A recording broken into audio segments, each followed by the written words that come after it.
So the person who maybe came up with this idea or just mentioned something that led to that the white noise album.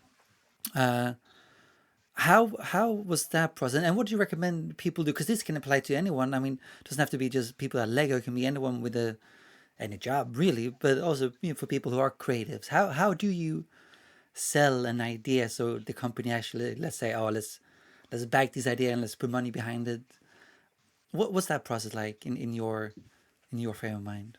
Yeah, I mean that's a really really good question, man. And I think it's sort of like the same thing I sort of like tell most like young creatives, I guess, is that the first thing you need to be able to do is you need to be able to make the argument. So why did you do this? So you know, even before you sort of like tell anybody about the idea, before you present it, you have to get your argument really really clean. Why did I do this? What kind of problem am I solving? Why do we as a company need to do this?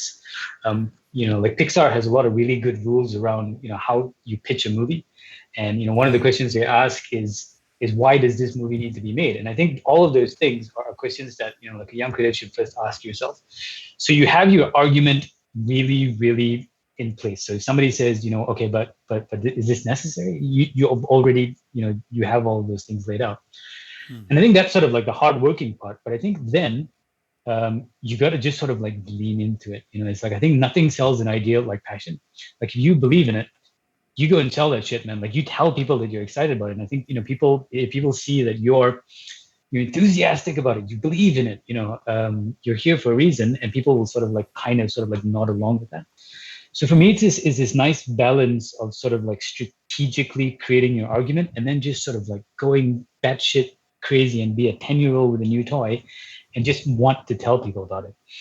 Right. And I think, you know, a lot of creators sometimes get one or the other. They're either really enthusiastic, but they haven't worked out the argument, or they've worked out their argument, but they're almost selling it to you in a way that's slightly apologetic, which again, you Right. know, doesn't give people a lot of confidence. Um, Hmm. yeah, That's interesting. So the argument part, is there any specific questions you ask yourself or the team when you try to come up with this argument? Yeah, I mean it's the basic sort of like who, how, why, what, when, right? You know, it's like okay, Right. who. So ask yourself all of the who questions. You know, who's this for? How's it gonna? Who cares about this? Who doesn't care about this and stuff like that.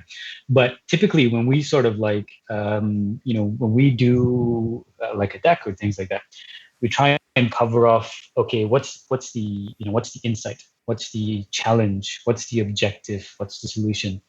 So depending on different ideas, you'll probably solve your argument a little bit differently. Hmm. But it's always about, I think it's always about sort of like going back to the core of it is that why are we doing this? Why is everybody going to commit the money, the time, the resources to invest in this? Is it good for us as a brand? Is it going to be beneficial? How do we sort of like, what's the value in this for a consumer as well? So